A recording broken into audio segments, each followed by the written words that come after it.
Super. Alors, bienvenue à ce deuxième atelier. Je m'appelle Joey. Je suis ici avec mon ami John, qui va intervenir après. Alors, on va déjà mettre un code QR sur l'écran là. Et je vous invite à le scanner si vous avez des smartphones. Parce que donc, dans notre atelier, on va parler de défendre la foi. Et je pense que vous avez beaucoup de questions. Et du coup, on veut dédier un maximum de temps dans cet atelier à vos questions et des discussions. Donc, si vous êtes assis tout au fond, vous pouvez descendre un peu plus, comme ça on peut avoir une discussion un peu plus rapprochée. Voilà, on va le remettre après si jamais vous avez pas scanné. Et aussi, si vous avez des questions qui vous viennent entre-temps. Ça marche pas? Ah, bah alors, il faut se déplacer. Ok, super. Ok, moi je vais commencer. Donc, je m'appelle Joey, je fais partie d'une équipe d'apologétique et je vais vous expliquer un peu ce que c'est aujourd'hui. Et ça suit super bien l'intervention de Noémie juste avant qui a parlé d'être des témoins. Après, si vous étiez avec Nicolas et il a parlé de l'intimité avec Dieu, c'est bien aussi. On a passé un super moment ce matin à louer Dieu ensemble. Et donc, on adore Dieu avec notre cœur, mais aussi avec nos têtes, on va parler de ça. Alors, je vais commencer avec, en vous disant 2-3 trucs qui vont peut-être vous choquer. La Bible a été falsifiée, en fait. Jésus, il n'a jamais existé, mais il y a eu plein de religions en lien avec lui qui se sont formées à partir du 1er siècle. Par contre, au 4e siècle, il y a un juif romain qui s'appelait Paul qui a concocté une religion avec l'empereur Constantin pour contrôler les masses, et au concile de Nicée, ils ont inventé la divinité de Jésus. Et la sécu, elle n'est pas encore là, c'est bon. Et ils se sont inspirés de religions païennes pour créer le Nouveau Testament. Ils ont détruit les textes qui étaient écrits par d'autres chrétiens qui étaient contre le pouvoir. Puis après, ils ont traduit, retraduit et changé la Bible au point que c'est impossible de savoir qu'est-ce que la Bible enseigne ou ce que Jésus disait. Donc en fait, c'est débile de prendre la Bible au sérieux. Alors cette histoire, c'est bien sûr pas vrai. C'est un condensé du genre d'idées qui sont même elles-mêmes contradictoires qu'on peut entendre de beaucoup de nos amis ou parfois sur Internet, de personnes qui ont en fait aucune connaissance sérieuse de l'histoire ou de la Bible. Et en fait, ce qu'ils font, c'est qu'ils répètent. Ils répètent ce qu'ils ont entendu. Et ils ont entendu ça tellement de fois que, c'est vrai. Il suffit de répéter un mensonge suffisamment de fois que les gens pensent que c'est vrai. Et c'est des idées qui ont été depuis longtemps démontrées comme étant fausses, mais qui font quand même le tour du monde, comme dans je ne sais pas si vous avez vu le film ou lu le livre, le Da Vinci Code. Voilà, encore célèbre. Il y a un dicton qui dit « Le mensonge a déjà fait le tour du monde avant que la vérité ait eu le temps de mettre son pantalon. » Et en fait, chaque phrase que j'ai dite dans mon introduction fausse du début, elle mériterait au moins un paragraphe de réponse, parce que, comme toujours, la vérité est beaucoup plus compliquée et nuancée. Et puis aussi, le mensonge nous éloigne tellement du vrai chemin que ça prend du temps pour y revenir. Et c'est un peu ça le but de l'apologétique. L'apologétique, ça veut dire la défense de la foi. Ça vient d'un mot grec apologia. Apologia, c'est le nom de notre collectif. On a une page YouTube, je vais vous la montrer après. Et c'est le terme technique pour dire de parler de défendre sa foi. Et moi, quand j'étais jeune, j'étais déjà chrétien. Je me suis converti quand j'avais peut-être votre âge, plus jeune, 13 ans. Et quand je suis arrivé au lycée ou au collège, comme on dit à Genève, il y a beaucoup de gens qui me clashaient, qui disaient « Ah, tu es chrétien, pourquoi ?» Et puis je voulais défendre la foi, mais j'avais aucun argument. Et surtout, je suis pas le gars qui a automatiquement la réplique rapide. Donc j'étais toujours frustré. Et puis je me prenais la tête avec mes potes. Et puis, peut-être 5 minutes après, la conversation se termine. Ding! Oh, j'aurais pu dire ça, et ça, et ça. Et peut-être que vous avez vécu la même chose. Et c'est normal. Parce qu'on n'est pas né super intelligent, super rapidos, et avec tout, c'est pas comme en Matrix, téléchargement d'informations automatique. Ça prend des années pour développer une culture, une connaissance de la Bible et de la théologie, et aussi de l'histoire et tout ça. Et donc le but, aujourd'hui justement, on a beaucoup de ressources qui sont disponibles. Avant, quand j'étais jeune, alors il y avait l'internet, mais C'était pas encore aussi développé que maintenant. Et aujourd'hui, il y a des livres, il y a des sites internet, il y a plein de trucs. Alors, c'est surtout dans le monde anglophone, et c'est aussi pour ça que nous, on fait Apologia, parce qu'il y a tellement de ressources qui sont disponibles, mais pas en français, souvent. Et alors, c'est un peu aussi notre travail, je vais vous en parler un peu après. Et le but de l'apologétique, c'est justement de corriger ces idées reçues et des mensonges sur la Bible, et d'expliquer avec notre raison comment le christianisme est cohérent et crédible, même du point de vue philosophique, historique, scientifique. Alors il y a des chrétiens qui disent ça sert à rien. Parce que croire, c'est juste une question de foi. Vous pouvez changer les slides si jamais. C'est juste une question de foi et pas de raison. C'est mes sentiments, c'est un sentiment que j'ai dans mon cœur. Mais on croit à des choses qui sont crédibles dans le christianisme.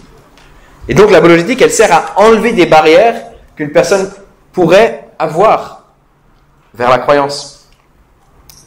Bien sûr, c'est pas en gagnant un débat que tout à coup une personne dit « Ok, d'accord, je deviens chrétien. Tu m'as convaincu, je suis sauvé maintenant. » Non. Donc il ne faut pas confondre. On n'est pas en train de remplacer le Saint-Esprit. D'accord ? Parce que seulement le Saint-Esprit peut convaincre et sauver les gens. Mais par contre, l'apologétique, c'est obéir Dieu. Parce que, tu peux changer la slide encore, il y a un passage qui dit, dans la Bible, c'est Jésus qui nous dit, tu aimeras le Seigneur ton Dieu de tout ton cœur, de toute ton âme, de toute ta pensée et de toute ta force. Dans Marc, Jésus nous dit ça. Et c'est important. Donc ce matin, vous allez louer Dieu de tous vos cœurs, toutes vos forces, et on va aussi allumer la pensée et réfléchir. Et Dieu, il n'est pas honoré dans nos pensées quand on se dit ah ouais, la foi chrétienne, c'est pas un truc logique, mais voilà, Dieu m'a touché. Et non, c'est clair, on a notre témoignage personnel et c'est génial, personne ne peut vous l'enlever. Mais 1 Pierre 3 nous dit, tu peux, je pense qu'il y a, ouais, prochaine slide. Merci, voilà. Il nous dit, d'ailleurs, même si vous souffriez pour la justice, vous seriez heureux. N'ayez d'eux aucune crainte, des personnes qui vont vous persécuter ou faire du mal, et ne soyez pas troublés, mais sanctifiez dans vos cœurs le Christ le Seigneur, étant toujours prêt à vous défendre avec douceur et respect, devant quiconque vous demande raison de l'espérance qui est en vous, et ayant une bonne conscience, afin que là même où ils vous calomnient comme si vous étiez des malfaiteurs, ceux qui décrivent votre bonne conduite en Christ soient couverts de confusion. Ce verset, prochaine slide, tu peux montrer, nous commande à être prêts à se défendre, et il nous dit comment on doit se défendre, de quelle façon. Donc comment est-ce qu'on fait de l'apologie ? Ben d'abord, sans crainte, sans être troublé par le fait que il y a des personnes qui sont pas d'accord, qui sont hostiles, ou peut-être qu'ils ont des arguments contradictoires. Ouh là là, je ne sais pas comment répondre. On peut faire confiance à Jésus. Mais il faut aussi être prêt. Il faut étudier, il faut se préparer. Il faut venir à ça dans la prière aussi. Il faut venir avec douceur et respect, Pierre dit. Et là, il est en train de parler à des gens qui ne sont pas juste en train de se faire insulter par leurs copains à l'école, mais par des gens qui sont en train de se faire taper, par des gens qui les détestent, qui veulent les tuer. Donc, on répond avec l'amour et la douceur, toujours. Et aussi en donnant des raisons pour notre espérance. Et ça veut dire non seulement expliquer, donner des arguments, mais aussi partager l'évangile. Parce que c'est dans l'évangile qu'il y a la puissance. Ok ? Donc, sans crainte et sans être troublé, j'ai déjà dit, voilà, Dieu, il est plus fort que nous. Le travail d'apologétique, c'est pas un truc qui est déconnecté de notre vie chrétienne, notre vie de prière. C'est pas juste un exercice intellectuel. Pourquoi on veut apprendre plus ? Parce que on croit que Dieu est un Dieu intelligible, compréhensible. Est-ce qu'il est intelligible ? Je suis pas sûr. Oui. En fait, on a des ressources, on a énormément de ressources dans la Bible, dans la théologie, dans la logique, dans l'histoire et dans la science, partout. C'est pas parce que vous ne connaissez pas la réponse à une question qu'elle n'existe pas. Très important de se souvenir de ça. Le christianisme, ça existe depuis 2000 ans. Donc vous pensez bien que les gens ont réfléchi aux questions qui pourraient y avoir entre-temps. Il y a une histoire un peu triste d'un gars qui s'appelle Marty Sampson. Je ne sais pas si vous connaissez, c'est un des conducteurs de louanges de Hillsong. Il y a 2 ans, 3 ans en arrière, il a posté sur Instagram qu'il allait quitter la foi parce que le christianisme, ça répondait pas à toutes ces questions sur la science que le monde lui posait. Et le monde a lu son post Instagram, et on était là, mais quoi? Toutes les choses qu'il avait listées, mais il y a plein de réponses, il y a tellement de réponses, c'est juste que toi, t'as rien lu, tu sais pas du tout de quoi tu parles. En fait, il s'est rendu compte qu'il savait pas de quoi il parlait, et puis il est un peu revenu en arrière, et il dit, bon, ma foi, elle est fragile, donc voilà, je continue à étudier ces questions. Et donc, il faut étudier ces réponses et ces questions.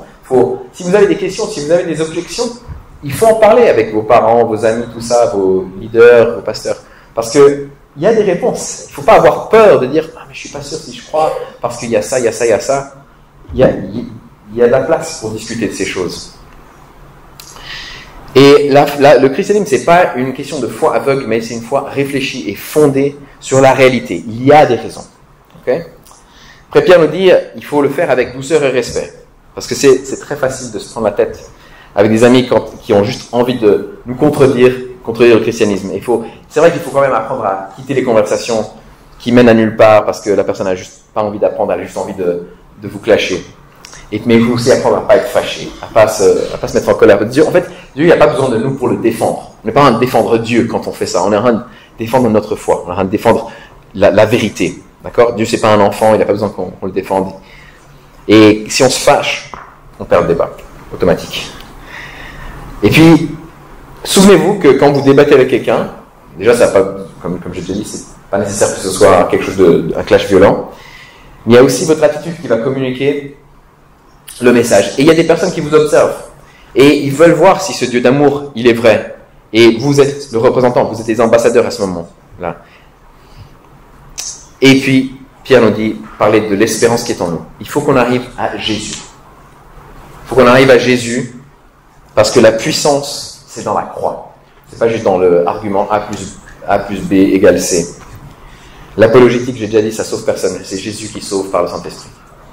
Mais par contre, l'apologétique, elle peut désarmer, et elle peut amener à des réalisations, des gens qui se rendent compte de certaines choses, et elle peut conduire nos amis plus loin dans leur chemin, dans leur recherche.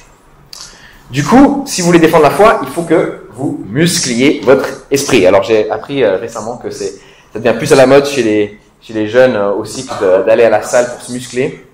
Alors moi, j'aimerais vraiment que ça devienne à la mode pour les jeunes chrétiens de muscler leurs esprits. Alors, amen, yes. Comment on fait ça? Alors la première chose qu'il faut faire, il y a un livre, voilà, il faut aller à la salle, mais pas besoin de quitter votre maison. Il y a un livre, je pense qu'il doit y en avoir peut-être une dizaine d'exemplaires chez vous, si vous êtes dans une famille chrétienne. Ça s'appelle la Bible. Et puis, il faut l'ouvrir. Et il faut la lire. Et même les passages compliqués, surtout les passages compliqués, il faut les lire, il faut dire je comprends pas. Et puis il y a des gens qui ont déjà étudié ça, donc ils peuvent vous donner des réponses. C'est important que nous on connaisse la Bible. Si nous on ne connaît pas la Bible, comment est-ce qu'on peut répondre aux personnes qui disent il y a des contradictions dans la Bible? Non, il n'y en a pas. Prouve-le-moi. Je sais pas, je connais même pas. Ok? La puissance, la Bible, elle a non seulement la vérité et les informations, mais elle a aussi la puissance de Dieu.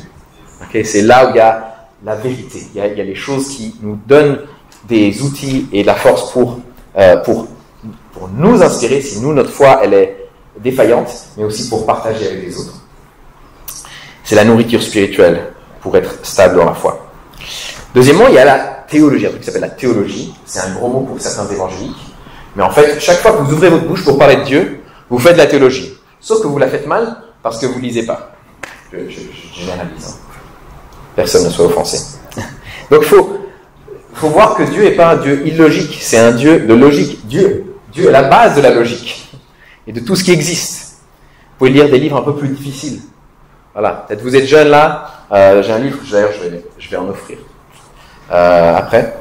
Mais voilà, si vous êtes un peu plus grand, vous voulez lire un livre un peu plus difficile, Tim Keller il a écrit un livre qui s'appelle La raison est pour Dieu, il est traduit en français. Et ça, c'était un peu le début de mon chemin dans le fait de me rendre compte, waouh, il y a plein de réponses à ces questions. Ou bien C.S. Lewis, le grand écrivain, voilà, il a écrit un livre qui s'appelle Les fondements du christianisme, qui est excellent. Des bons livres pour commencer. Et puis, après, vous pouvez commencer à aller voir certains sujets spécifiques, comme l'histoire du christianisme. Ouais, genre, beaucoup dans le « Ah, mais le christianisme, il y a eu ça, il y a eu ça, il y a eu des mauvaises choses. » Ouais, allez voir ce que le christianisme a fait dans l'histoire. La science. Ah, mais la science et la foi, c'est deux choses contradictoires. On va en parler. Si vous avez des questions, on va en parler. La philosophie, on peut étudier aussi les autres religions pour voir qu'est-ce qu'elles disent et comment on peut défendre. Ok. Alors, donc j'ai dit, comment est-ce qu'on discute? Alors voilà, on imagine que vous avez une discussion avec un ami sur le christianisme. Ouais, je suis pas d'accord. Alors, comment est-ce qu'on va discuter? Alors déjà, ça sert à rien d'être agressif, insultant, et surtout, ça sert à rien de se fâcher. Et si jamais ça, c'est un travail qui n'est jamais achevé, hein, on doit toujours apprendre à se contrôler. C'est pas un truc que moi, tout à coup, moi, je suis le gars parfait. Mais on peut aussi avoir des moments où on se dit, bon, on va arrêter la discussion parce que, déjà, ça va nulle part. Ou bien, on se dit, mais tu sais quoi, j'ai pas de réponse, je ne sais pas. Par contre, je vais aller voir, je vais aller chercher, je vais aller étudier, je vais aller faire des devoirs, toi aussi, vas-y. Et après, on peut en reparler la prochaine fois. Et il faut pouvoir admettre, il faut apprendre à admettre. Je sais pas, j'ai pas toutes les réponses. Moi, j'ai pas toutes les réponses. Aujourd'hui, vous allez poser des questions. Et je suis là, oula, est-ce qu'ils vont me poser une question à laquelle j'ai pas de réponse? Ça fait rien. Ça fait rien, parce qu'il y a les réponses existent. Et puis, il faut aussi développer la sensibilité de peut-être se poser la question, peut-être dans un débat, dans une discussion. Peut-être que c'est pas vraiment une question intellectuelle que votre ami il a. Peut-être que c'est quelque chose qu'il a vécu, qui le tracasse. Et donc vous n'avez pas besoin de répondre à un niveau cérébral, mais parler à son cœur. Et puis, il faut aussi pouvoir dire non, ce que tu dis, c'est n'importe quoi, mais avec amour. Si la personne ne sait pas de quoi elle parle. Et tout ça, c'est difficile. Mais on peut aussi apprendre à conduire une discussion avec des questions. Jésus, il était très très bon à poser des questions. Quand j'étais jeune, quand j'avais votre âge, quelqu'un m'a dit, tu sais, si tu veux apprendre à discuter avec les gens, apprends à poser des questions. Et j'étais là, ah ok. Et puis, je ne l'ai pas fait.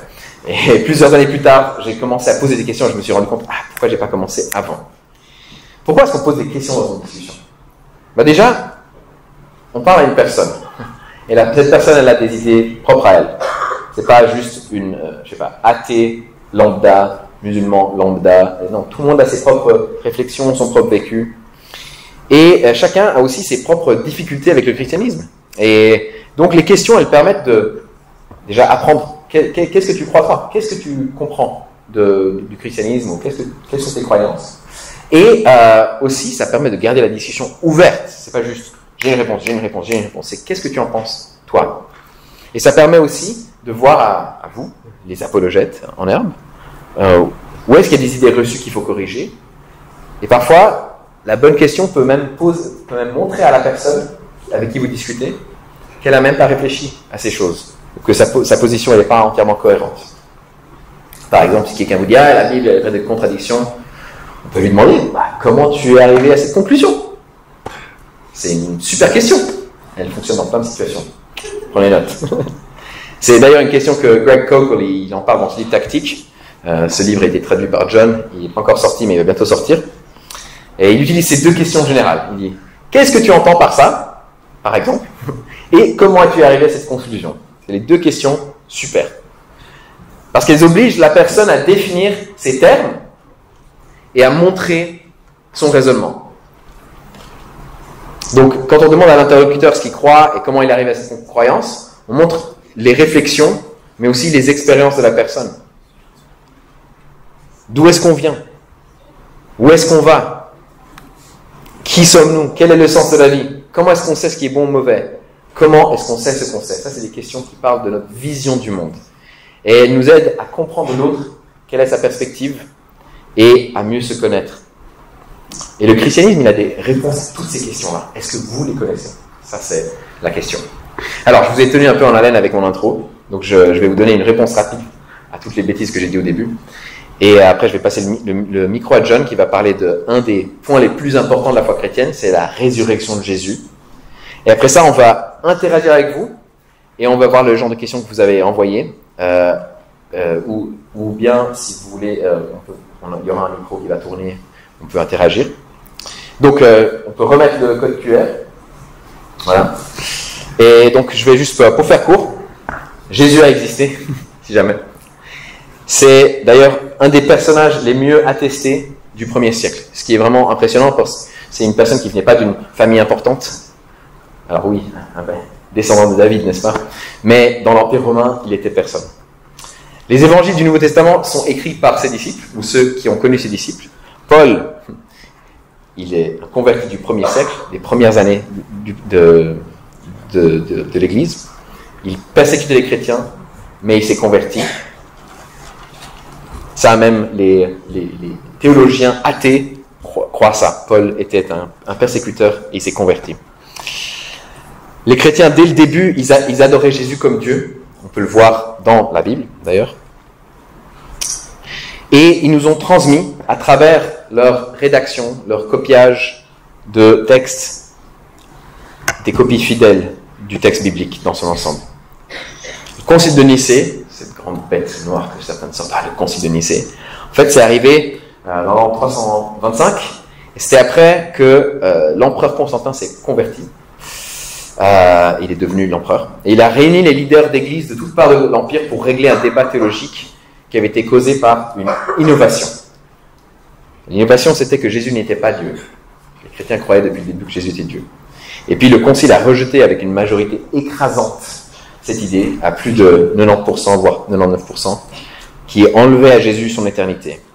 Et les prêtres, les évêques qui sont venus là, ils ont débattu avec les livres de la Bible que tous acceptaient depuis des siècles, parce que le canon de la Bible était déjà connu par les églises, même si la liste complète est écrite plus tard par Athanase.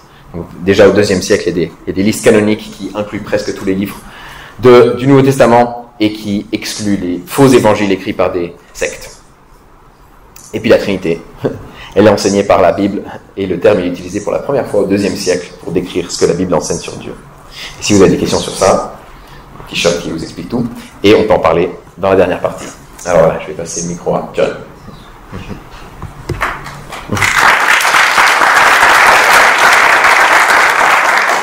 Merci. Ah.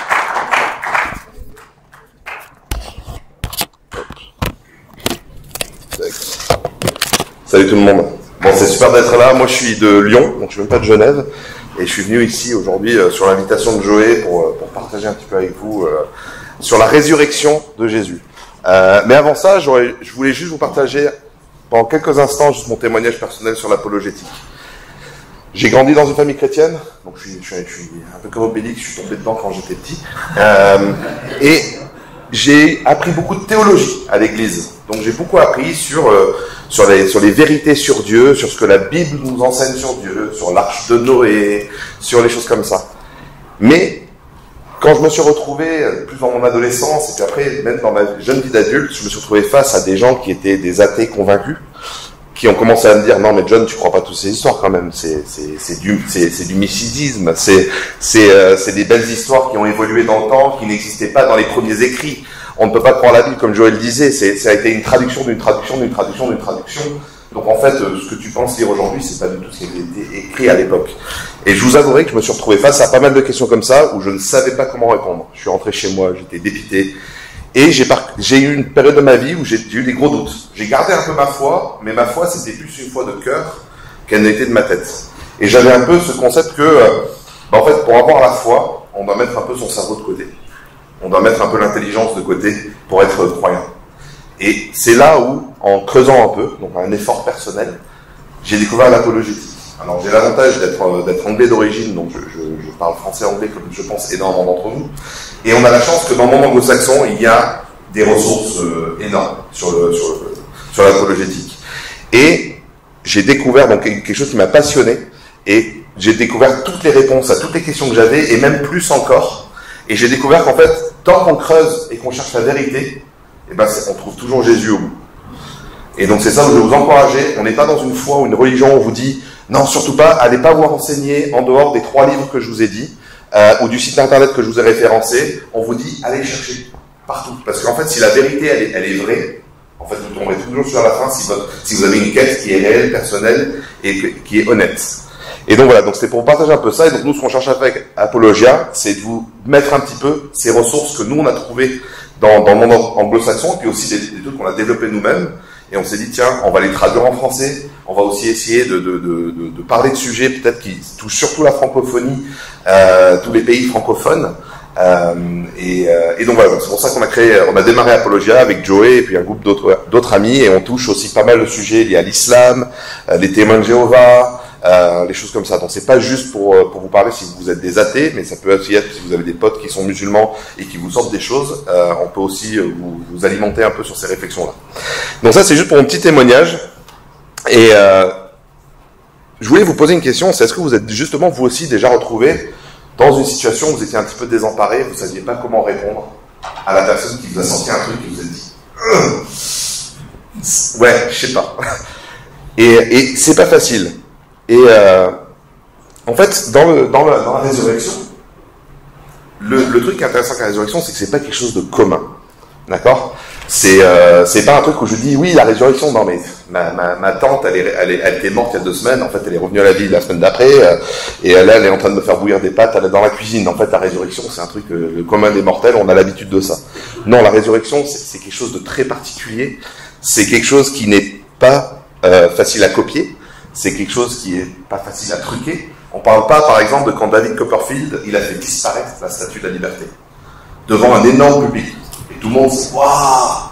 Et en fait, tout ce qui s'était passé, c'est qu'ils étaient sur un plateau tournant, et que pendant qu'ils avaient la musique qui tournait, etc., pour le tour de magie, un plateau a tourné, et en fait, les gens qui voyaient la Statue de la Liberté là, en fait, en quelques secondes, ça a tourné, et quand ils ont enlevé le rideau, il n'y avait plus la Statue de la Liberté. Et ça, c'est un tour de magie incroyable, mais la résurrection ne rentre pas dans cette catégorie, c'est quelque chose qui est unique en son genre, et si Jésus est vraiment revenu des morts, pourquoi ne pas prendre le message qui nous amène? Comment autrement aurait-il pu vous montrer qu'il était Dieu? Et en même temps, ça veut dire que c'est le tendon d'Achille des chrétiens. Ça veut dire que si aujourd'hui vous n'êtes pas chrétien, que vous ne voulez pas croire au christianisme, vous êtes en mode j'ai envie de montrer que c'est pas vrai, et bien c'est là où je vous invite à aller. Je vous dis, trouvez comment expliquer le tombeau vide, trouvez comment expliquer les témoignages des disciples, trouvez comment expliquer que Jésus n'est pas vraiment revenu des morts, que sa résurrection n'est pas vraie. Et là, vous aurez détruit le christianisme. Il n'y a pas besoin d'aller très loin. Donc, pour l'introduction, si tu peux changer de slide, il n'y a plus personne derrière le PC, donc ça va être dur. Alors, comme Joël l'a dit, il faut avoir un esprit ouvert. Ah si, il est juste bien caché. Donc, il faut avoir un esprit ouvert, et surtout, c'est qu'avant de commencer à parler de votre foi, là, les questions dont Joël vous a parlé, qui sont les questions de qu'est-ce que tu veux dire par ça, comment tu es venu à cette conclusion, en fait, c'est ça qui est intéressant, c'est qu'on pose des questions. Donc l'idée, en fait, c'est pas de démarrer en disant je crois ça. L'idée, c'est de dire, bah toi, tu crois quoi par rapport à ça? Moi, je démarre souvent mes conversations de cette façon-là avec les gens avec qui je sais pas ce qu'ils croient, mais surtout, je me dis, je crois que t'es pas chrétien, donc j'ai quand même envie de savoir ce que tu crois avant moi-même de commencer à t'annoncer des choses que moi je crois.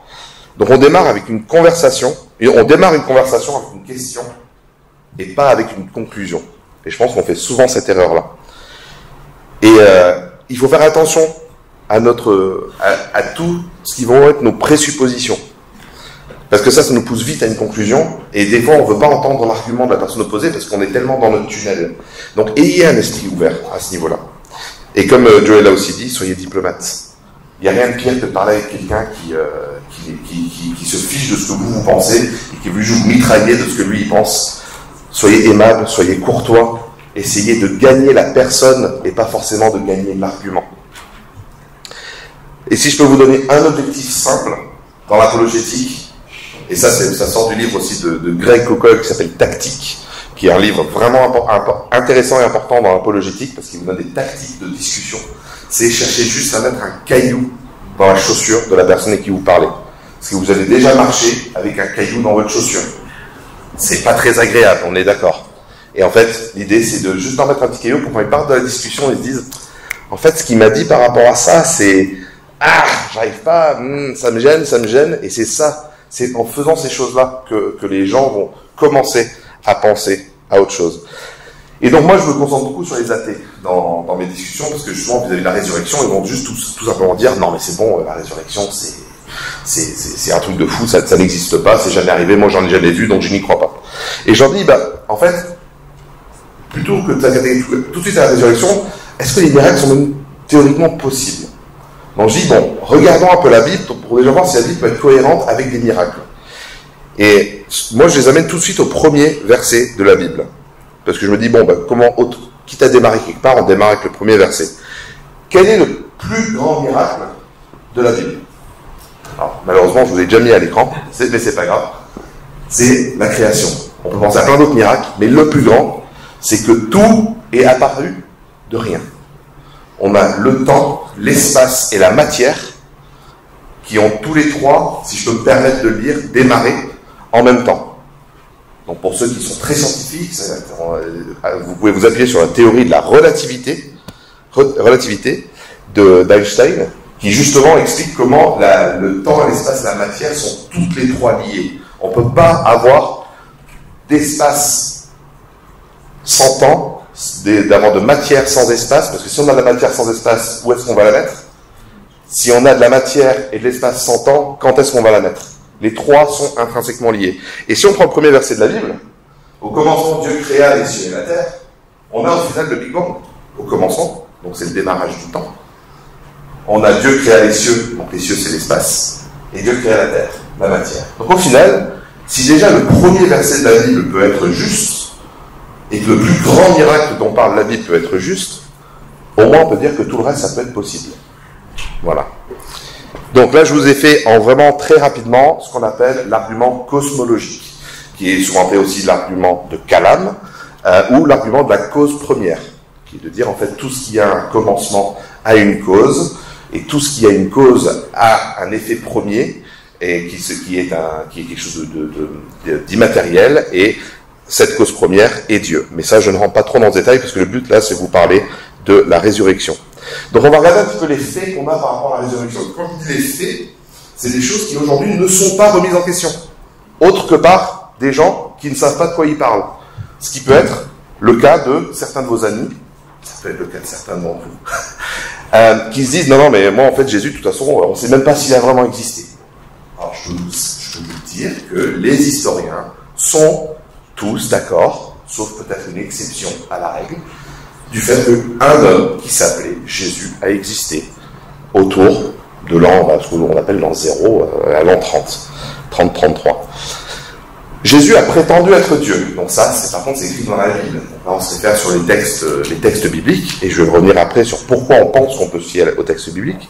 Jésus est mort sur une croix. Pareil, fait historique. Ça, on le relaye autant dans des textes de la Bible que dans des textes extra-bibliques, dans des textes en dehors de la Bible. Par exemple, Joséphus, si vous avez entendu parler de lui. Son corps fut entreposé dans un tombeau, donc là pareil, c'est encore un fait historique. Son corps a disparu du tombeau, donc ça c'est vraiment le moment clé, parce que jusque-là, tout va bien, et bam, son corps il est plus dans le tombeau. Et à partir de là, qu'est-ce qui s'est passé? Ses disciples ont proclamé l'avoir vu vivant à plusieurs reprises, et ils ont maintenu cette version des faits, même jusqu'à leur mort. Si vous savez comment sont morts tous les disciples, en fait, il n'y en a que un qui est mort de vieil âge. C'est l'apôtre Jean.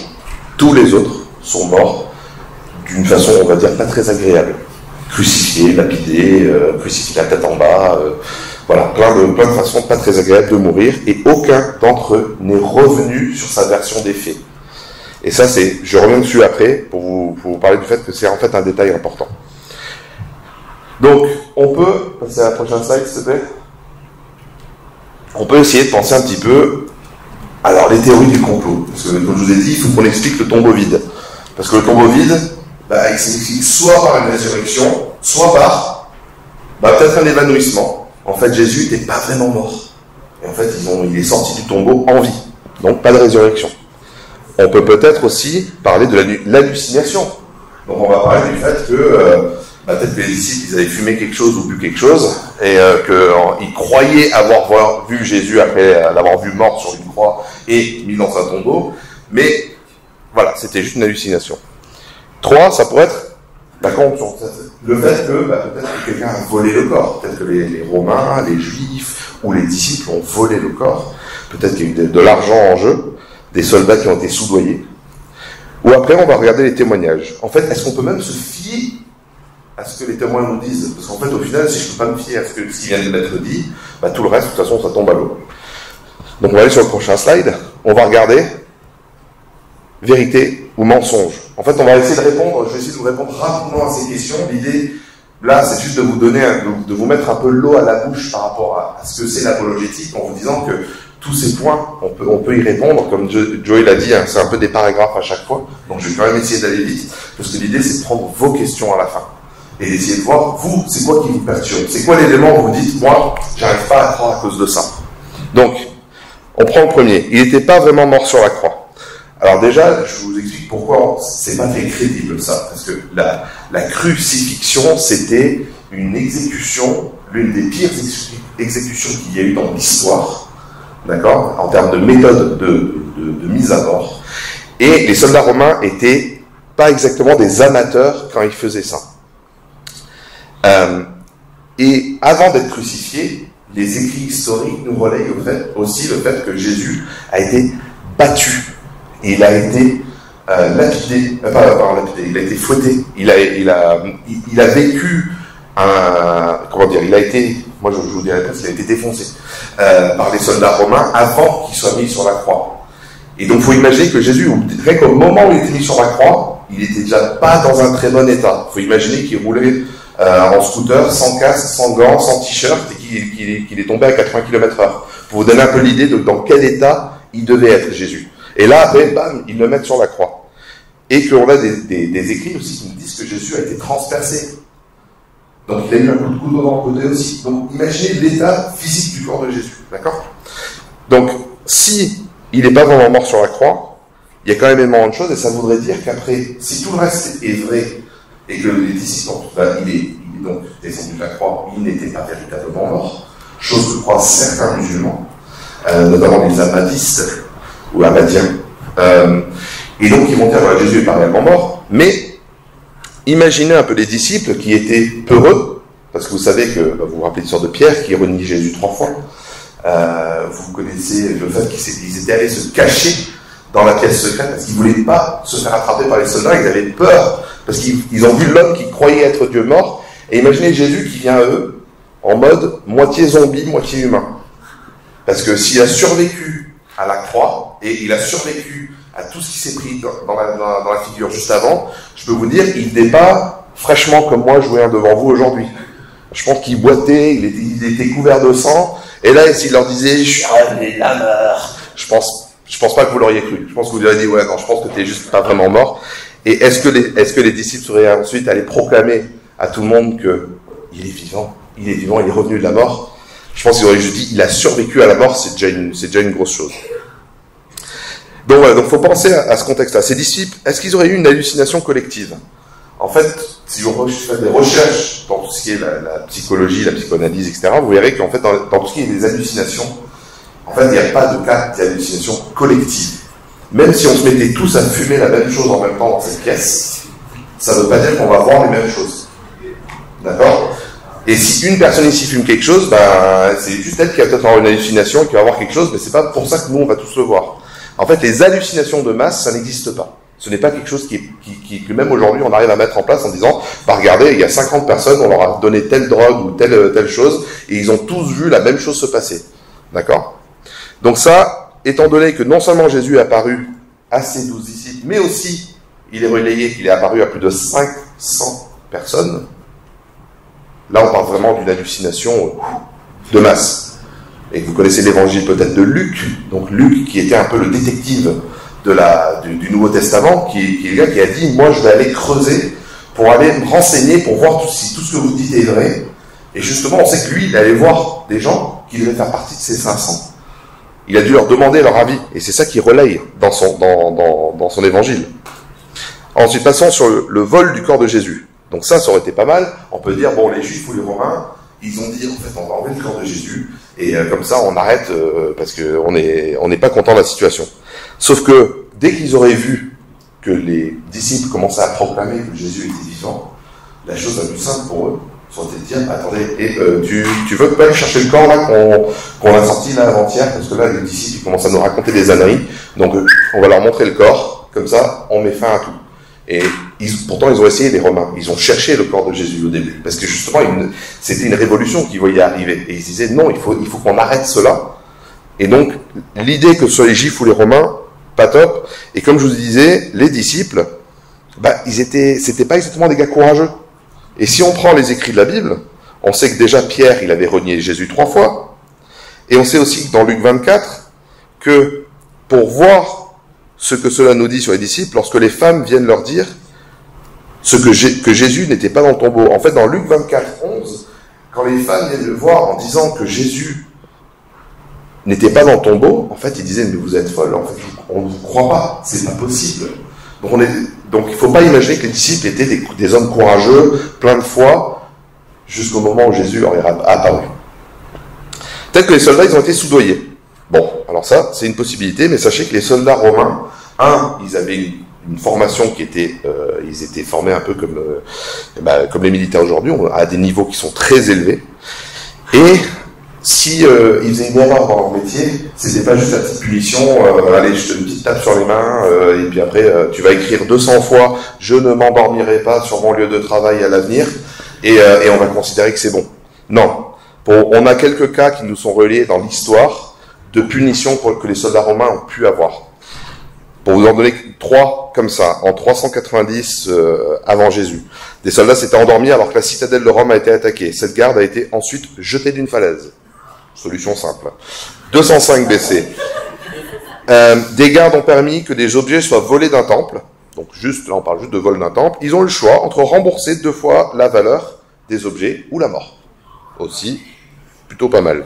Et enfin, 39 ans avant Jésus, donc 2 centuries, donc c'est environ 200 soldats, n'ont pas réussi à empêcher une embuscade, d'accord, d'un lieutenant et de ses hommes.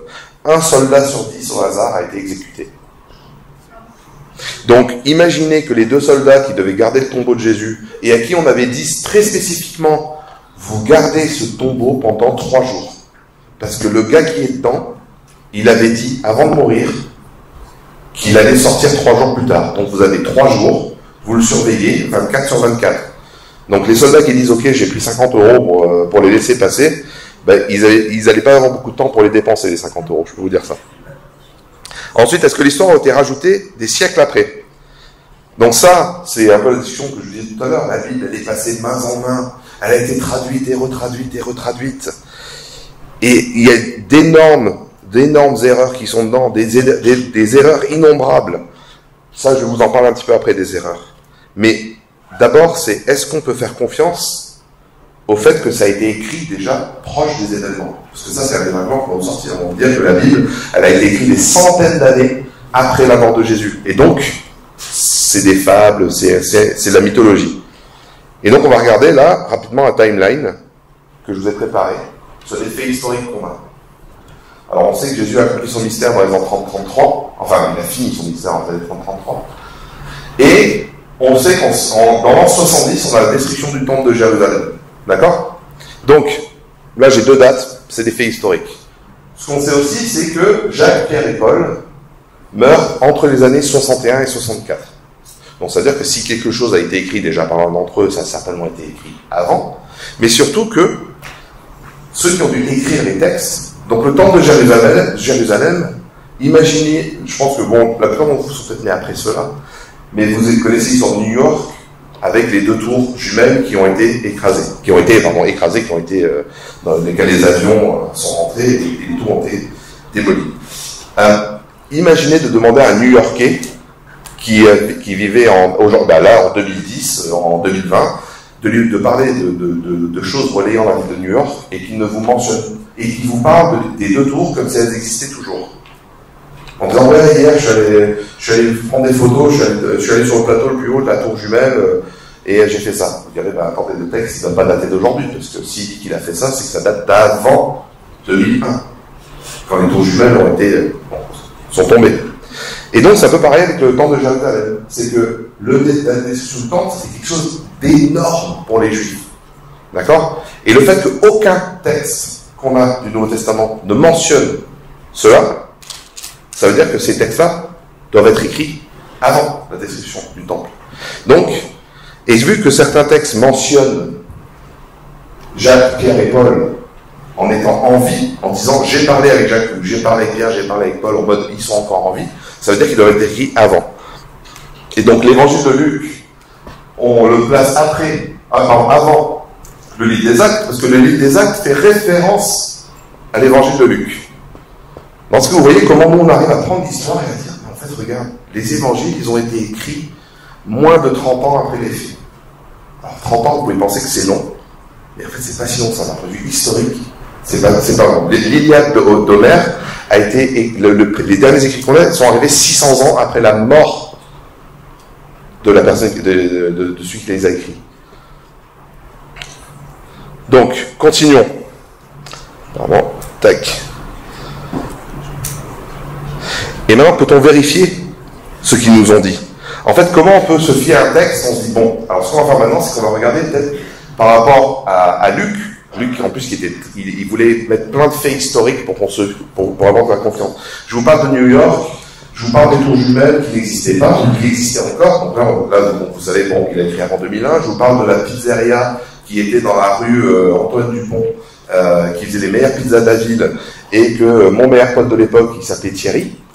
Et bien là, je vous ai donné plein de détails, parce que je vous ai parlé du nom d'une rue, je vous ai parlé d'un nom de la pizzeria, je vous ai donné un prénom d'une personne qui existe aujourd'hui. Et ça, toutes ces choses-là, c'est des indices qu'on peut regarder en disant, est-ce que les prénoms utilisés, Matthieu, Marc, Luc, Jean, Marie, est-ce que ça ressemble vraiment à des prénoms d'il y a 2000 ans? On pourrait se dire que c'est un peu chelou quand même, ils avaient des prénoms. Et bien en fait si, parce qu'on retrouve maintenant des artefacts, des documents historiques qui nous confirment que c'était des prénoms utilisés à l'époque. Et quand Luc il fait référence au gouverneur X, où la ville de X qui était là, où la distance entre ces deux lieux faisait environ 2 jours de marche, toutes ces choses-là, c'est des choses qu'on peut vérifier pour voir est-ce qu'ils disaient des bêtises ou pas. Et pour le moment, on n'a pas trouvé des bêtises. À chaque fois qu'on trouve dans l'archéologie des nouvelles choses sur les villes datant du temps de Jésus, on trouve des choses qui confirment ce que Luc nous a dit. Et donc voilà, les prénoms, les noms de villes, les choses comme ça. Et pour finir, est-ce qu'ils avaient des bonnes raisons de vous mentir? Parce qu'au final, c'est un peu ça le deal. Est-ce que du moins les 4 évangiles, mais les disciples qui partageaient le message, est-ce qu'ils avaient quelque chose à gagner en mentant? Et là, je vais essayer de finir là, parce que je réalise que j'ai pris un peu plus de temps que prévu. Est-ce qu'ils avaient des bonnes raisons de mentir? Alors, on sait qu'aujourd'hui, la plupart des gens, quand ils mentent pour 3 raisons principales.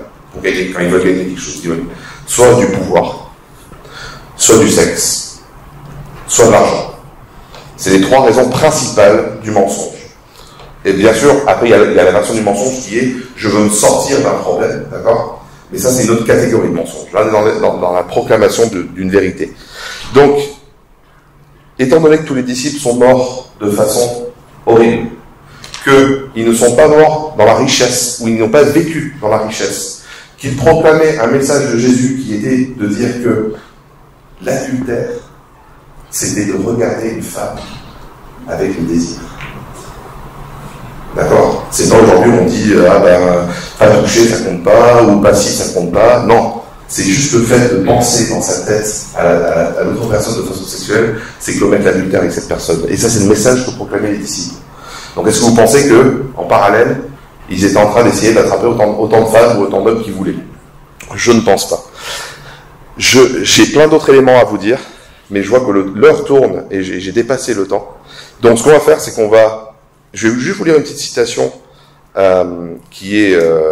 attendez, je trouve la bonne page. Voilà, c'est la citation de Charles Colson. Voilà, c'est celle-là, merci. Donc lui, c'était un conseiller juridique de la Maison Blanche sur Nixon. Donc Nixon, il y a eu un grand événement qui a pris place, c'est qu'ils avaient planté des micros dans des bureaux des partis politiques opposés. Et ça a été le scandale de Watergate. Et ça a été le scandale qui a fait en fait que Nixon a démissionné de son rôle de président. D'accord? Donc ça c'est quelque chose de quand même assez énorme. Et ce qui est intéressant, lui, donc c'est une citation que j'ai traduite, il dit, donc je sais que la résurrection est un fait, et le Watergate me l'a prouvé. Comment?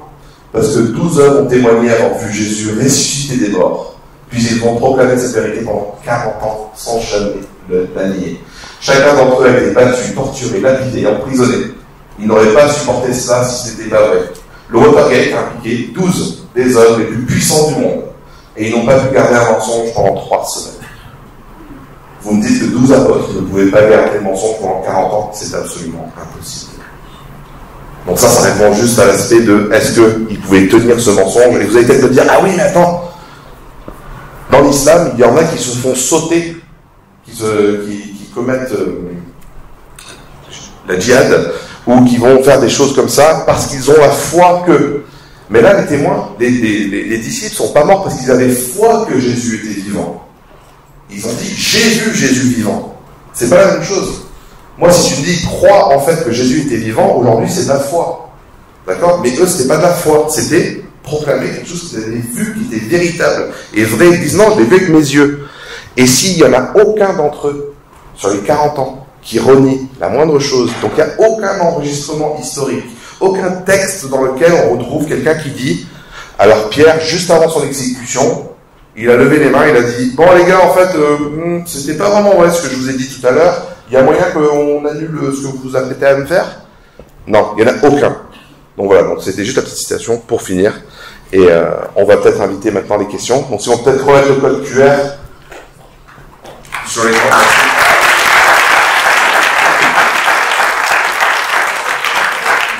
J'espère que ça vous a fait un peu réfléchir à des questions que vous avez. Je ne sais pas comment marche le système de code QR. Toi, tu as des questions qui sont venues sur le téléphone entre temps, on va voir tout de suite. Pendant que vous mettez vos questions, si vous en avez aussi. Alors, après, sinon, on va tourner le micro. Ouais, voilà, si vous avez des questions. Alors, tac.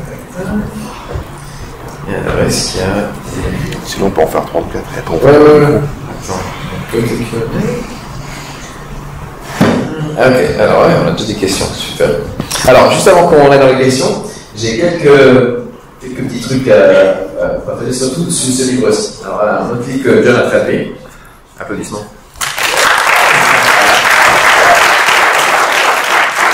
Le christianisme, affaire non résolue pour les kids. Alors, c'est un livre qui est principalement pour les enfants de 8 à 13 ans, mais il y a de très bons arguments. Donc, si par exemple vous avez un petit frère, une petite sœur, et vous dites, ah, j'ai envie d'apprendre les arguments, et j'ai envie d'aider mon petit frère, ma petite sœur, allez savoir avant qu'ils arrivent aussi. Voilà, donc. Et on dit que c'est pour les kids, mais très sincèrement, c'est une super introduction à l'apologétique pour même les adultes ou les jeunes adultes. Hein. Donc, je vais les offrir aux 3 premières mains qui se lèvent. Wow! Ça, c'est dommage. J'ai pas réussi à voir. Alors, toi, ouais, clairement, alors vas-y, viens le chercher. Ok. Il y avait une main là-bas, je pense, ouais. Je laisse. Okay. Et puis, attends, baissez tous vos mains. Pour le dernier, fermez les yeux. Fermez les yeux. Fermez les yeux. Laisse ta main. Ah ouais, non, faut que je regarde. Baisse ta main, je te vois là. On va voir la vitesse. 3, 2, 1, go. Oh purée. Allez, go. Sinon, vous êtes sur Amazon, vous cherchez, vous trouverez. Qui cherche, trouve. Ok, super, bravo. Par contre, il y a un engagement. Vous avez le livre, maintenant il faut le lire. Vous le lisez, sinon c'est pas cool. Et vous le passez à quelqu'un d'autre. Ok. Voilà. Alors, plusieurs questions. Répondez à la déclaration, la Bible est pleine de contradictions. Ok, super. Comment faire lorsque les arguments de l'autre personne sont pertinents? Très bien. Comment aborder le sujet de la foi sans paraître dans le jugement face à d'autres croyances? Islam, orthodoxie, ok. Que répondre à quelqu'un qui demande pourquoi tu es chrétien croyante? Okay. Comment corriger l'idée reçue de la liberté restreinte dans la vie chrétienne? Ça, faudrait nous expliquer qu'est-ce que... Ah, d'accord, ouais. Vous répondriez-vous que la Bible est sexiste? Waouh, il y a beaucoup de questions controversées là. Ok. Vu que nous, les chrétiens sont dirigés par qui, quoi? Comment aborder le sujet de la foi? Il y a beaucoup de questions, c'est cool. Ok, comment aborder le sujet de la foi? Bon, alors on pioche. Ok, ouais. Alors, tac. Il y en a beaucoup, hein, ok. Donc on en pioche une quand même. Alors, ok, on peut commencer avec celle-ci. Comment corriger l'idée reçue de la liberté restreinte dans la vie chrétienne? Alors, la liberté restreinte, ça voulait dire que si t'es chrétien, bah du coup t'es pas libre de faire ce que tu veux, c'est ça? Ouais. Il y a été, et le micro. J'en pioche une autre. Cool. Vas-y. En gros, le fait de ressentir en fait un manque de liberté une fois qu'on est chrétien. Ok. Parce que quand on est chrétien, les gens extérieurs qui sont chrétiens, ils sont là, toi t'es obligé de faire ça, t'es obligé de le fait que tu manges, Ouais. tu es obligé de prier, et tout ça alors que c'est faux. En soi, on le fait pour nous, parce qu'on a envie, mais toutes ces conditions, ça fait partie des choses qui repoussent un peu les gens quand on vient leur parler de Dieu. Super. Ok. Alors moi, ce que je trouve génial, c'est que le christianisme, c'est la religion des personnes libres. Amen. C'est la religion qui nous rend libres. Et il y a un écrivain anglais du 19e qui a écrit, il s'appelle G.K. Chesterton, et il a écrit un livre, et il a écrit une citation super qui dit la tentation sexuelle, par exemple, c'est la meilleure tentation pour une personne qui est esclave. Parce que le sexe nous rend esclaves. Et toutes les autres choses que le monde veut nous offrir nous rendent esclaves finalement. Moi je sais, je suis addict à YouTube. Il y a tellement de trucs intéressants là-dedans. Mais parfois, je me rends compte que j'ai perdu 2 heures, j'aurais pu faire quelque chose de plus, plus créatif. Et en fait, le christianisme nous rend libres, mais libres de faire quelque chose de positif. Voilà, il y a 2 types de liberté. La liberté, disons, de faire ce qu'on veut, qui souvent nous conduit vers des dépendances et des addictions. Voilà, libre de boire, oui, la Bible nous donne la liberté de boire de l'alcool. Mais elle nous dit aussi de faire attention parce que l'alcool peut nous rendre esclaves. La Bible a une vision extrêmement positive du sexe parce que au tout début Dieu dit il a créé l'homme et la femme. Et première chose qui se passe, un mariage. Allez, boum, elle fait des enfants. Dieu a inventé ça. C'est pas Dieu qui l'a dit. Il a créé le monde, il a dans la vie, ok, je reviens dans 5 minutes. Qu'est-ce que vous faites? Je n'avais jamais pensé à ça. C'était pas prévu comme ça. Donc, Dieu n'est pas contre la liberté, mais il est contre une fausse liberté qui finalement nous rend esclaves. Dieu est pour une liberté qui nous rend capables de faire des grandes choses. Ouais. Et je veux juste dire, de plus en plus de gens maintenant sur les réseaux qui ne sont pas chrétiens, ils vont dire, vous connaissez la mode NoFap? Ça vous dit quelque chose? Non. Bon, les garçons sont souvent addicts à la pornographie, n'est-ce pas? Donc maintenant, tout à coup, après 20-30 ans que les chrétiens disent c'est pas bien de regarder la pornographie, se masturber, maintenant il y a des gars, des influenceurs qui disent ouais, faut pas que tu regardes la pornographie, faut pas que tu masturbes parce que sinon tu vas être limité, tu vas pas être fort sexuellement avec les filles, tu vas pas être... Et ils se rendent compte, ah ben tiens, ce que disaient les chrétiens, c'était vrai. Parce que finalement, qu'est-ce que ça fait? Ça nous détruit, ça nous rend débiles. Et ça nous permet pas d'avoir des bonnes relations, et ça fait que les jeunes gars, ben ils ont pas de relations, ils ont pas envie de se marier et tout ça. Donc il y a... Est-ce que ça t'aide? Ok, cool. Les pays où il y a le plus d'addiction de pornographie, c'est là où ils ont plus de problèmes. Le fait qu'il y a très peu de jeunes couples. Parce qu'en fait, pourquoi s'embêter dans un couple alors qu'on peut avoir tout ce qu'il nous faut sur un écran d'ordinateur? Et donc c'est aussi ça. Et je voulais juste surenchérir un peu sur ce que dit Joey, c'est aussi quand vous parlez par rapport aux autres religions aussi, c'est que le christianisme, c'est la seule religion où vous n'avez rien à faire. En fait, parce que se justifier dans les yeux de Dieu, c'est strictement impossible. Ouais. Donc on va pas à l'église, on va pas lire la Bible, on va pas prier, parce que c'est ça qui nous permet d'être chrétiens. D'accord? C'est pas ça qui Dieu va dire, c'est bon, t'as assez lu la Bible, t'es assez allé à l'église, t'as assez évité de tentations, et donc tu as été un bon chrétien, donc tu peux rentrer dans les cieux. Non. Tout a été fait par Jésus. Et c'est ça qui est fou dans la Bible. C'est qu'en fait, dans toutes les autres religions, c'est tu dois faire ci, tu dois faire ça, tu dois suivre telle règle, tu dois faire ça. Alors qu'en fait, le christianisme, c'est la seule religion qui existe où en fait, on ne peut rien faire. Après, tout ce qui vient après, c'est parce que Dieu vient en nous et il change notre cœur. Et il dit justement, attends, je réalise que là, la pornographie, ça ne me fait pas du bien. En fait, je sens quelque chose en moi qui me dit, fais-le pas, fais-le pas, fais-le pas. Et après, on est libéré de choses. Et donc après, il y a énormément de choses qui viennent de justement le fait que Dieu veut nous libérer des choses qui sont mauvaises. Ouais. Alors, juste pour finir, ce matin, voilà, il a expliqué, Jésus c'est le pain de vie. Donc, on mange de Jésus parce que c'est notre nourriture spirituelle. Pas parce qu'on doit le faire, c'est pas bien si tu n'as pas lu ta Bible. C'est parce que tu t'es rendu compte qu'en fait, si tu lis ta Bible, tu es nourri spirituellement. Vas-y. Alors vas-y, tu avais choisi une question? Ouais, mais je l'ai oublié. Ok. Alors, c'était... c'est laquelle? Eh ben, les répondre à la déclaration, la Bible est pleine de contradictions. Vas-y. Alors, On va la faire rapide celle-là. Non, voilà. Non, en fait, déjà, on peut démarrer avec la question. Qu'est-ce que tu veux dire par ça? Qu'est-ce que c'est une contradiction?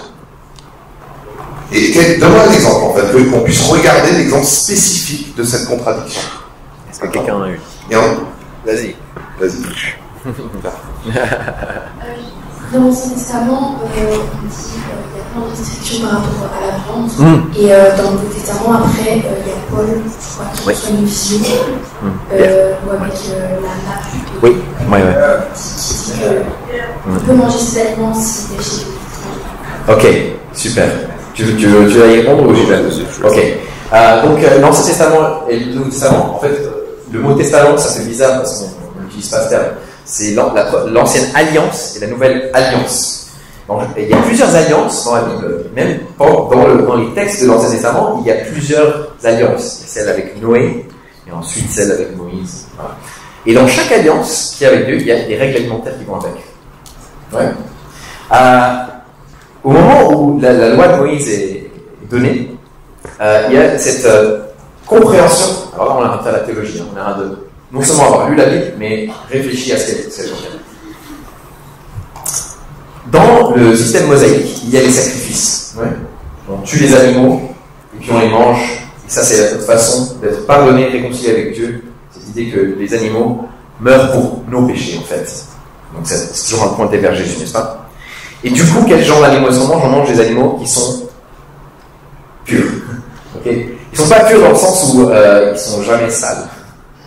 Mais, voilà, ils sont purs dans le sens qu'ils sont acceptables par Dieu dans ce contexte-là. Et ce qui est super important, c'est que ces animaux, quelque part, représentent les personnes, le peuple d'Israël. Donc c'est du bétail, c'est des animaux avec lesquels les pasteurs, les bergers, tout ça, ils ont une relation avec ces animaux, une relation amicale. Ils s'occupent d'eux, etc., etc. Et donc, les animaux d'Israël représentent Israël et ils meurent pour Israël. Les animaux qui sont dans le désert, les animaux qui sont un peu partout ailleurs, sont représentatifs des autres nations. Et les porcs aussi, les porcs et certains autres animaux sont représentatifs des autres nations parce qu'ils se souillent de toutes sortes de façons, y compris ils sont en lien avec la mort aussi. Donc les animaux qui vont aller bouffer des carcasses ne sont pas le droit de toucher. Parce que la mort, c'est quelque chose qui rend impur. Okay? Quand Pierre va aller prêcher à Corneille, avant qu'il prêche, il reçoit cette vision d'un âne qui dit voilà, mange et tue tous ces animaux qui sont impurs. Il dit c'est quoi ça? Pas possible. Et l'idée, c'est que maintenant, tous ces animaux qui représentent les autres peuples qui n'ont pas été encore évangélisés, ils sont déclarés purs par Dieu parce que maintenant, on va aller dans les nations entières. Nouvelle alliance, nouvelle règle alimentaire. Ça va? Ok, cool. Je vais de nouveau surenchérir sur ce qu'il dit. Est-ce que c'est possible de mettre la citation de Barterman que j'avais préparée tout à l'heure, mais que je ne vous ai pas faite, parce que justement, je voulais vous parler des incohérences ou des moins des erreurs dans la Bible. Parce que justement, c'est pour ça que c'est bien de clarifier la question. Qu'est-ce que tu voulais dire par ça? Mais peut-être que d'autres se disent justement, il y a plein d'erreurs dans la Bible, donc j'y crois pas. Et Barterman, c'est un spécialiste américain de la critique textuelle du Nouveau Testament. Et la particularité de Barterman, c'est que c'est un grand spécialiste dans le domaine, auquel il ne croit pas. Donc il est athée.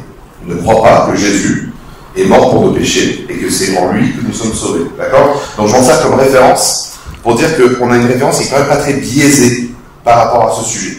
Et lui-même dit, donc ça c'est dans son livre, alors je ne sais pas s'il a été traduit en français, mais en anglais c'est Misquoting Jesus. Certainement traduit, même. Donc il y a plus de variations entre nos manuscrits qu'il y a de mots dans le Nouveau Testament. Donc lui il parle de centaines de milliers de variations. Là vous pouvez vous dire, oulala, comment je peux me fier à un texte et croire en la vie éternelle et croire en Dieu et en Jésus s'il y a des centaines de milliers d'erreurs dans ces textes? Mais dans le même livre, il admet à la fin du livre que de tous les changements textuels trouvés, la plupart sont complètement insignifiants, immatériels, sans importance réelle. Autre que de montrer que les scribes, des fois ils faisaient des erreurs. Des fois ils s'endormaient un peu sur un papier pendant qu'ils écrivaient, ou des fois en fait les scribes rajoutaient des mots parce qu'ils pensaient que ce qu'ils écrivaient n'était pas très clair, et donc ils rajoutent un petit mot ici ou là, ou ils reformulent une phrase qui justement ils trouvaient n'était pas très claire, et donc il y a un tableau que je fais apparaître juste avant ou après, si tu peux la mettre, pour dire c'est quoi une variation. Je vais donner un exemple de type de variation qu'on trouve en fait dans les textes bibliques. On a environ, il y a plus de 5000 textes qui datent des premiers siècles. Voilà. Des copies donc du 2e siècle jusqu'au 15e siècle en fait. On a 5000 textes en grec et puis 20 000 en latin et en d'autres langues. On a pas mal de copies. Ouais, on a pas mal de copies de la Bible. C'était pour vous donner des exemples de ce qu'on peut avoir comme variation. Donc là, je vous ai mis, John est venu et intervenu dans une séance apologétique. Et dans un autre texte, on va peut-être lire, John est intervenu, donc il y a des fautes d'orthographe qui s'est inséré, d'accord?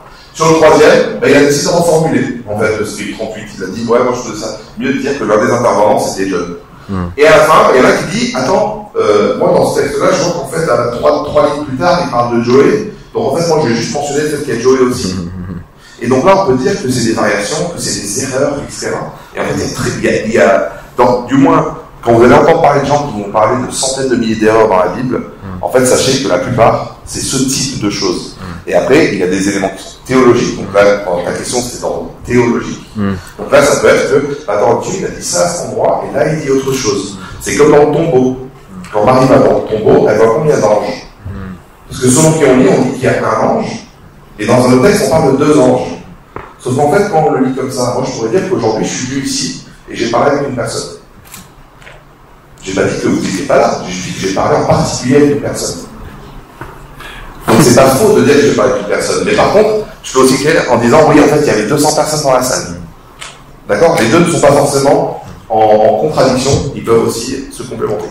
Ouais, peut-être qu'on peut reprendre une autre contradiction plus tard, contradiction apparente, mais en fait, les contradictions, c'est souvent, généralement, des personnes qui ne savent pas trop, quoi comme contradiction. S'ils en ont une, il faut faire ses devoirs, il faut aller chercher, il faut aller apprendre un peu.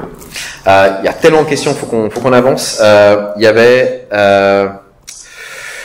Ok, comment expliquer la Trinité à un non-chrétien ou à un musulman? Alors, ça c'est, je pense qu'il y a beaucoup d'amis qui sont musulmans. Et donc voilà, je vous montre mon petit t-shirt là. Ça c'est le diagramme de la Trinité traditionnelle. Le problème que les musulmans ont, voilà, ils ont beaucoup de problèmes avec voilà. Alors déjà, il y a 2 livres que je vous recommande. La divinité du Christ face à l'islam. Ça c'est un livre écrit par un ami à nous qui est dans notre groupe Apologia, Rémi. D'ailleurs, il a une série de formations sur comment parler avec les musulmans sur notre chaîne YouTube Apologia. Donc je vous recommande absolument d'y aller. Il y a une slide qui donne quelques liens aussi. Ce livre, alors c'est un gros tome quand même, il est utilisé dans les facs de théologie évangélique aujourd'hui. Mais celui-ci, à la recherche d'Allah, j'ai trouvé Jésus, écrit par Nabil Qureshi. C'est un livre excellent qui parle de son cheminement en tant que jeune intellectuel musulman qui débattait avec son ami David Wood et qui l'a amené finalement à la fois à travers une série de débats et de réflexions qui l'ont amené à croire en Jésus. Absolument recommandé, il est super facile à lire. C'est un gros tome en fait, c'est une histoire, donc c'est vraiment cool. Les musulmans ont plein de problèmes avec la théologie chrétienne, mais en général, pour faire court, les gens ne comprennent pas la Trinité, ils vont dire c'est pas logique. Comment est-ce que 1 plus 1 plus 1 égale 1, c'est pas logique. Mais en fait, on n'est pas en train de dire qu'il y a 3 dieux, on est en train de dire qu'il y a 3 personnes en Dieu. Moi, je suis un être, et je suis aussi une personne. Mais il y a une distinction entre être et personne. Dieu est un être en 3 personnes. D'accord? Ça, c'est la version facile. Si vous voulez en parler encore plus après, on peut. Prochaine question. Sinon, il nous reste 10 minutes, autant. Sinon, je dirais prenons des questions dans la salle. Sinon. 10 minutes ou plus? On a combien de temps? Bah, vas-y. Attends. Tu vas en trouver une autre. Vas-y, parle dedans, normalement, ça devrait venir. Non, ça vient pas. Je voulais savoir votre perception de la société actuelle. Vous savez qu'il y a beaucoup de corruption, genre de la masse, etc. Et je pense qu'à l'époque, après que Dieu le tué, déjà ils ont réussi à le faire crucifier et mettre autant de monde contre lui, au point où on lui balançait des cailloux, on l'appuyait, etc. Sûrement ils avaient réussi à contrôler aussi un peu la masse, mais du coup, si après qu'il est mort, vous avez dit ils ont torturé les autres disciples, etc. Comment est-ce que vous pensez qu'ils vont laisser la Bible circuler s'ils ont vraiment tué tous les disciples, genre dans la tête, c'est obligé, ils vont trafiquer la Bible derrière après. Bon, je vois pas pourquoi ils garderaient ça. Tu veux dire dans le présent ou sur l'histoire? Non, à l'époque, genre. Ouais. Alors, ce qui est cool avec la Bible, c'est que il n'y a jamais eu un bureau quelque part à Jérusalem où il y avait la Bible publiée, et puis il y avait un gars ou deux gars, une équipe de gens qui étaient là en train de s'assurer que la Bible était exactement comme eux ils voulaient. Voilà. Beaucoup de gens pensent que c'est un peu ça. L'Église à un moment a décidé que la Bible serait comme ça et uniquement comme ça. En fait, il n'y a jamais eu un temps où ça existait ça, parce que les chrétiens sont partis de Jérusalem à cause de la persécution, et c'est pendant cette période-là où les disciples prêchaient un peu dans toute la Méditerranée que les lettres de Paul et les évangiles ont été écrits. Et vers la fin du 1er siècle, on voit déjà des écrits chrétiens qui ne sont pas de la Bible, qui sont en train de citer la Bible. D'accord? Qui sont en train de citer le Nouveau Testament, les écrits des apôtres. Même les dernières lettres, la deuxième lettre de Pierre, est en train de citer, il est en train de parler du fait que Paul a écrit des lettres. Paul, dans sa lettre de Timothée, est en train de citer l'évangile de Luc. Donc il y a déjà on voit qu'ils sont à l'utiliser des livres, les transmettre, et on voit ces livres apparaître un peu partout, mais pas dans un Nouveau Testament publié par, Maison de la Bible. Voilà, c'est pas aussi simple. Mais au fur et à mesure, dans le 2e siècle, les gens commencent à rassembler les textes qui ont été écrits par les apôtres, et ils commencent à écrire des commentaires, ils commencent à parler de ça. Donc le célèbre Irénée de Lyon, il parle beaucoup de différents livres de la Bible, etc. Et donc, il n'y a jamais eu un corps central qui a dit il faut absolument que la Bible soit comme ça, jusqu'à ce qu'il y ait eu donc l'Église catholique a dit bon, on va traduire la Bible en latin, une nouvelle traduction, la Vulgate, mais c'est pas pour autant qu'ils ont fait disparaître les copies en grec et tout ça. D'accord? Et donc, quand à la Réforme, il y a eu aussi, on veut revenir à la Bible et on veut traduire la Bible en français, en allemand, en anglais, ils avaient des textes. Ils avaient des textes grecs et des textes en hébreu. Mais aujourd'hui, grâce à l'archéologie, il y a encore plus de textes qui ont été découverts. Et comme ça, on va les voir. Est-ce que les Bibles qu'on avait à la Réforme, est-ce que les Bibles qu'on avait au 5e, 6e, 7e siècle étaient bonnes? Et comme on a montré avant, il y a des variantes, parce qu'il y a tellement de textes différents, il y a des fautes d'orthographe, des différences. Il y a parfois des passages où il y a des questions sur est-ce que ça appartient ou pas au texte, mais il y a toujours des parenthèses cochées et des notes de bas de page dans la Bible. Et du coup, il y a personne qui peut juste faire disparaître les Bibles qu'on a eues. Et en fait, ce qui est intéressant, c'est ce qui s'est passé avec l'islam. L'islam, quand Mahomet est mort, bah, ils n'avaient pas de Coran. Ils avaient le Coran dans la mémorisation. Les musulmans croient que les suiveurs du prophète avaient mémorisé le Coran. Et tout à coup, il y a un moment où il y a une bataille qui s'appelle la bataille de Yamama. Quelqu'un vient dire à un des califes, il dit, c'est terrible, ceux qui ont mémorisé certaines sourates sont en train de mourir. Il faut qu'on écrive le Coran, il faut qu'on le fasse par écrit. Et ça a pris il y a eu un certain processus. Et au final, quand il y a Othman qui a fait publier le Coran, il a dit maintenant vous allez brûler tous les Corans qui ne sont pas d'accord avec mon Coran. Ça, c'est un problème pour les musulmans. Parce que ça veut dire qu'il y avait des Corans qui n'étaient pas d'accord avec le leur et qui les ont fait brûler. Donc, ça, c'est intéressant. Ouais, ça t'aide? Je vais rajouter un petit peu à ce que Joe a dit. Moi, une des choses que j'aime bien par la Bible, c'est que la Bible, ce n'est pas une liste autoritaire de livres, parce que la Bible, on sait que c'est 66 livres différents qui sont corrélés ensemble. Donc, c'est pas quelqu'un qui a dit à une autorité, je mets ces livres là-dedans. C'est la reconnaissance de 60 de livres autoritaires, et on en a fait une liste. Et on les a mis ensemble. Donc, c'est vraiment une distinction importante. C'est pas une autorité qui dit, je prends ces livres-là, et c'est mon autorité qui fait le fait que c'est dans la Bible. C'est les gens qui ont reconnu l'autorité de ces textes et qui ont dit qu'il faut qu'on les mette ensemble. Et sur ce que tu disais, c'était, justement, j'avais préparé un petit truc, c'était sur le, et on en parle un petit peu dans le livre des affaires classées non résolues. C'est la gestion des preuves et des indices quand il y a un crime. En fait, quand il y a un meurtre, quelque chose comme ça, on trouve une preuve. Et bien, qu'est-ce qui se passe? C'est qu'à partir de ce moment-là qu'on l'a trouvé, la police l'a trouvé, il faut qu'il trace cette preuve jusqu'au moment où il y a le jugement qui va prendre place. Parce qu'il ne faut pas qu'il se fasse contaminer avec l'ADN de quelqu'un, il ne faut pas qu'il passe dans la machine à laver et d'un coup, on a pas de l'ADN du meurtrier qui était dessus. Et donc, on trace tout ça. Et en fait, avec la Bible, on a un peu ça. Comme je le dis, déjà imaginez le contexte où Jésus est mort, des écrits commencent à sortir, et c'est pas juste un écrit sort et il reste unique, c'est comme si je vous disais tous ici, on va tous écrire ce qu'il y a sur l'écran là, et après vous allez sortir et vous allez en faire des copies, vous allez distribuer. En fait, pour arriver moi ensuite contrôler et changer l'une des lignes que j'ai mis là, c'est vachement dur parce que ça va apparaître très rapidement. Je vais dire, mais attendez, là j'ai plein de versions qui changent, des trucs qui se rajoutent, des trucs qui s'enlèvent. Donc vous allez pouvoir retracer. Et avec la Bible, on a en fait ce passage de main qui se fait dans les premiers siècles. Donc on a Jean qui avait, lui, ses disciples, Polycarpe, Papias et Ignace. Et eux, ils ont tous eu des écrits derrière. Donc, et eux, ils étaient disciples de Jean. Donc Jean, disciple de Jésus, Ignace, Polycarpe et Papias, disciple de Jean. Et ensuite, on a Irénée de Lyon, tout de suite derrière. Et Irénée de Lyon, si vous ne le connaissez pas, je peux vous dire qu'il en a écrit des pavés. Et rien qu'avec les citations qu'on a dans les livres des pères de l'Église, rien qu'avec leurs citations, quand il parle, et il vous cite un verset, il parle, il vous cite un verset, rien qu'avec toutes les citations pour reconstruire la Bible, tout le Nouveau Testament. Ouais. Donc c'est pour vous dire qu'on a en fait la quantité de preuves qu'on a, elle est juste faramineuse. Il y a plein de questions, on va essayer de faire vite. Si vous avez encore des questions, on peut en parler après. Juste, il y en a une qui, c'est trop facile à répondre. Est-ce que c'est considéré comme péché d'être ami avec des non-croyants? Non. Par contre, évitez de vous mettre avec un non-croyant et de vous marier parce que ça va être très compliqué après. Ça, c'est juste, je parle par expérience avec, dans ma vie, j'ai vu beaucoup de choses comme ça. Comment témoigner à ses potes musulmans convaincus? Alors, la beauté d'un témoin, d'un musulman convaincu, c'est déjà ce qu'il croit en Dieu. Déjà, vous avez déjà le premier bloc sur lequel vous êtes d'accord. Maintenant, le point de vue sur lequel vous n'êtes pas d'accord, c'est Jésus.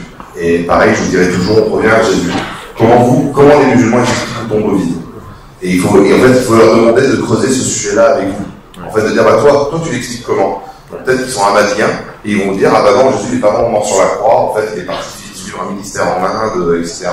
Donc ça, certains diront croire ça. Et après, il y en a beaucoup d'autres qui vont se dire, ah non, c'est pas en fait quelqu'un qui est mort, c'est quelqu'un d'autre qui est mort à sa place.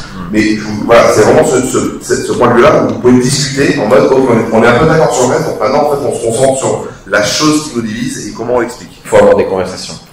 Toi, tu avais une question? Vas-y. Il y a beaucoup de choses qui circulent sur le net, et en fait, il y avait quelques versets dans la Bible que j'ai vérifiés en fait par la suite, dans plusieurs différentes traductions, des versets qui sont retirés. Par exemple, Matthieu 17, 21. C'est un des exemples que j'ai cherché.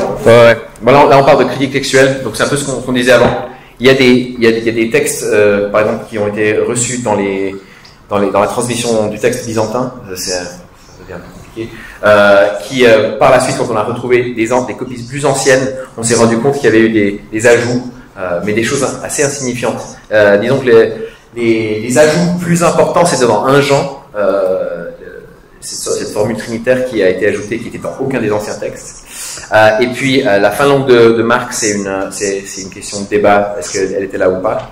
Et puis la femme prise en adultère dans Jean, je suis désolé, c'est un de ces trucs où c'était pas dans les anciennes copies de Jean. Donc, mais ce qui est beau, c'est que justement, parce qu'on a tellement de matériel, on sait ce qu'il y avait ou ce qu'il n'y avait pas. Moi, j'en ai vu une où j'ai vu quelqu'un de l'écran s'est éteint, c'était sur l'évolution et le créationnisme. Voilà, c'était la théorie de l'évolution et le créationnisme est un débat qui me tient à cœur, mais comment faire quand on nous apprend depuis notre plus jeune âge qu'on descend du singe? Alors, ce qui est intéressant, c'est que déjà, avant, c'était la théorie de l'évolution, et c'est en fait devenu le fait de l'évolution, par un souhait d'éliminer la possibilité d'un Dieu qui existe. Alors, moi, je vous amènerai tout d'abord, comme j'ai dit tout à l'heure, au premier verset de la Bible. Au commencement, Dieu créa les cieux et la terre. Et en fait, déjà rien que là, l'argument cosmologique, donc il faut le noter, l'argument cosmologique, creusez-le, comprenez-le, et déjà vous vous dites, bon, déjà à partir du moment où je réalise que moi, avec mes croyances en un Dieu monothéiste, j'arrive à expliquer le démarrage de l'univers, et alors qu'un athée, il va juste vous dire, ça tout est apparu de rien, et on ne sait pas comment. Et ensuite, donc déjà à partir de ça, en disant, bon, sur le reste que Dieu peut exister, et ça semble plutôt logique que Dieu existe, Ensuite, sur ce qui est lié à l'évolution, ça va être des interprétations ensuite de la Genèse, qui peut être sur est-ce que la création s'est faite en 6 jours ou 7 jours, est-ce qu'elle s'est fait en des milliards d'années. Ça peut être des débats théologiques et on peut avoir des désaccords même au sein du groupe apologien, je pense qu'on peut avoir des désaccords là-dessus, mais on est tous d'accord que c'est pas fondamental à notre foi. Donc d'accord. Par contre, là où moi je suis assez à cheval dessus, c'est sur le fait que est-ce que Adam et Ève ont réellement existé, est-ce qu'on descend des singes ou est-ce que on est une création à part entière. Et là, je vous dirais, regardez la différence entre ce qu'on appelle souvent la macroévolution et la microévolution, d'accord, l'évolution entre interespèces, donc une espèce qui évolue dans le temps, et le passage d'une soupe microbiotique au début à ce qu'on est aujourd'hui, d'accord, et le fait que dans l'évolution, s'il n'y a pas d'Adam et Ève, il n'y a pas de péché originel. D'accord? Tout ça, ça devient du symbolisme. Et après, quand on dit que Jésus est le nouvel Adam, quand on parle du fait qu'on a hérité du péché via Adam, tout ça, ça tombe à l'eau. Donc, l'impact de dire que nous ne sommes pas une création particulière de Dieu est assez importante. Et moi, je tiendrai par contre la position de dire que, quid de l'évolution, en fait, je suis pas prêt à mourir sur cette colline, comme on dit en anglais. Par contre, le fait que, est-ce que, quid de l'évolution, mais par contre que quand Dieu a créé l'homme, il a créé l'homme, là je pense que c'est un point de vue fondamental du christianisme qui est important. Moi j'aime dire, moi j'étais pas là, toi non plus. Donc voilà. Et si on demande à l'âge de la Terre, ça même chose. Moi je sais que la Terre, elle a au moins 38 ans. Voilà, c'est tout ce que je peux vous dire. C'est son âge. Alors, il y a des questions de société. Alors ça, c'est intéressant. Que vous répondrez-vous à l'idée que la Bible est sexiste? Et puis quelqu'un d'autre avait parlé de comment parler à nos amis LGBT sur l'amour. Alors déjà, ce qui est intéressant, c'est que la Bible elle commence en nous disant que Dieu créa l'homme à son image et il créa homme et femme. Donc la Bible commence en nous disant que l'homme et la femme sont créés par Dieu pour le refléter. Pas juste l'homme, et puis ensuite il a créé une femme pour l'aider. C'est pas du tout ça. À la base, Dieu crée l'homme et la femme représentants de Dieu. Vous savez ce que les mythes grecs disent sur la création de la femme? Que c'était une punition. Voilà. Donc, je pense que les filles, vous êtes heureuses aujourd'hui que vous n'êtes pas grec dans le mythe de la religion grecque, parce que vous n'étiez pas considérés comme très importants. Et c'est un peu ça, c'est un peu ça. Il y a plein de passages dans la Bible qui montrent effectivement que l'homme et la femme sont différents, et parfois sont traités un peu différemment. Parfois, à tort, il y a des grands péchés qui se passent dans la Bible, qui sont racontés, et il y a aussi une distinction des rôles. Et ça, c'est peut-être un des problèmes où ça brusque vraiment la société aujourd'hui. C'est que la Bible, elle enseigne que l'homme et la femme sont égaux en valeur, mais ils sont différents. Mais ce qui est cool, c'est que la Bible ne nous dit pas exactement il faut absolument que les femmes restent à la maison tout le temps. C'est juste pas écrit. C'est juste pas écrit. Si on prend l'exemple dans le mariage, par exemple, souvent les gens ils sortent cet exemple-là en disant attention, la Bible dit que la femme doit obéir à son mari, se soumettre à son mari. Mais par contre, ils oublient le verset d'après qui dit que les maris doivent aimer leur femme comme Jésus a aimé l'Église.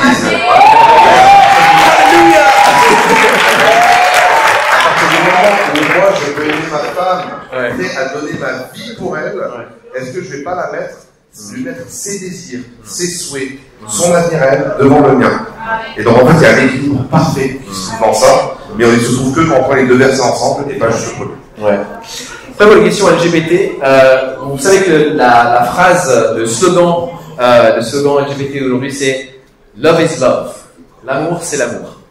En fait, c'est ce qu'on appelle c'est un pléonasme, ça veut rien dire en fait.